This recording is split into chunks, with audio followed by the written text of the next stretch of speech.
એ ગોત્યો છે, પણ આપણને ક્યાં પડે છે? આપણને પડી ભલે ને તમે 5મે માળે કે 6મે માળે કે 7મે માળે રહેતા હો, પણ આપણો મળ તો નીચે જાય છે, પૃથ્વીના પેટમાં જાય છે.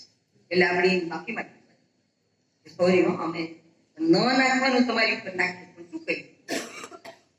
એટલી હદે આપણા ઋષિ મુનિઓ આપણને વિવેક વિનય શીખવી ગયા, પણ અમારે શીખવા હોય આપણે ક્યાં શીખવા?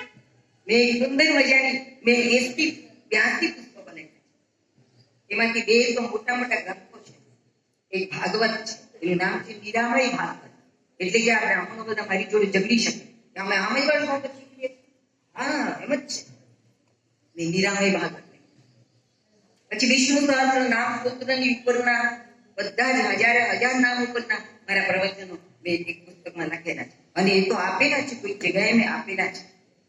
4 શ્રાવણ માસ સુધી એ મારા પ્રવચનો અહીંયા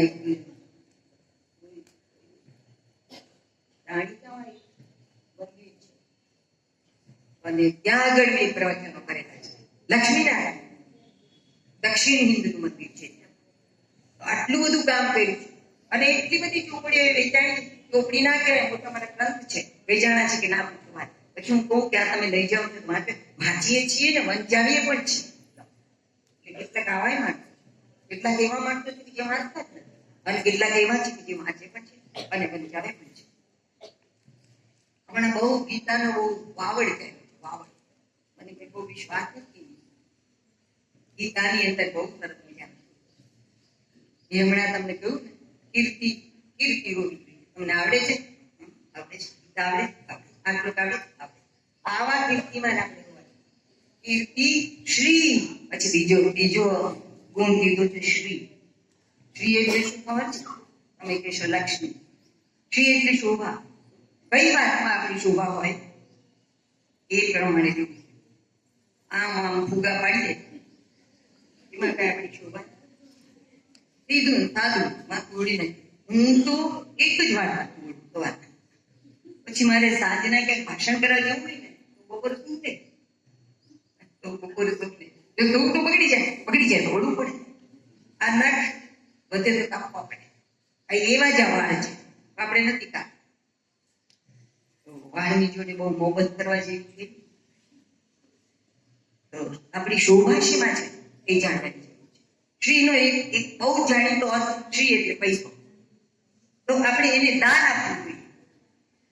આપણને દાન આપતા આવડવું જોઈએ. હમણાં વાત કરીને જનાર્દન દાદાએ કાલ મને ફોન કરીને કહ્યું કે આ બહેનોને બધાને કહેજો થોડું દાન રાષ્ટ્રને આપે. મને ખૂબ જ હોય છે, કારણ કે મારે કીર્તિશીલ વાક્ય નારીના બેને વિશે બોલવાનું, એમાં શ્રી આવે છે તો મારે બોલવું જ જોઈએ. તમને લોકોને 2 રૂપિયા કે 5 રૂપિયા રોજ ખિસ્સા ખર્ચીના મળતા, મેં તો કેટલાકના પાકીટમાં 500 જોયેલા છે. મારી કોલેજની છોકરીઓ 500 રૂપિયા. હું એ લોકોને કહેતી હતી, આટલા બધા તમને મળે છે તો રોજના 5 રૂપિયા તો કાઢો, મહિનાના કેટલા થાય? 1.5 થાય ને?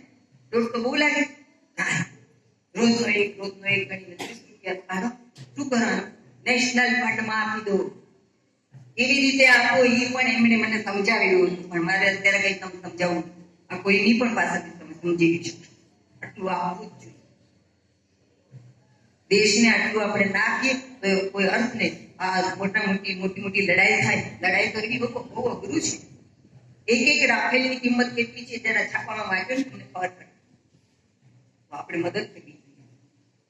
તમે કહેશો બેન તમે કઈ કરો? હા, આ કેટલાક કરે છે ને હું કરું છું. અને તમે પણ જો કોઈ કરતા હો ને તો જાહેર કરજો, જેથી કરીને બીજાને પ્રેરણા મળે. કેટલાક લોકો એમ કહે છે કે જમણાને આપે, જમણો આપે તો ડાબા ના ખબર. ના, ખબર પડવી જ જોઈએ. બધાને ખબર પડે. જ્યારે મેં દાન આપ્યું છે, છાપામાં લખ્યું છે ને, ત્યારે બીજે દિવસે મારી ઉપર 4-5 ફોન આવ્યા કે તમે આપ્યું નહીં. પછી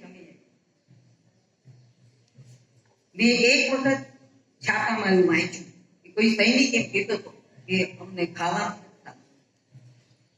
તો હું કીધી ન જમવું ન આપણું રક્ષણ કરે છે, એ લોકોને ખાવાનું ખરું આપણે નથી.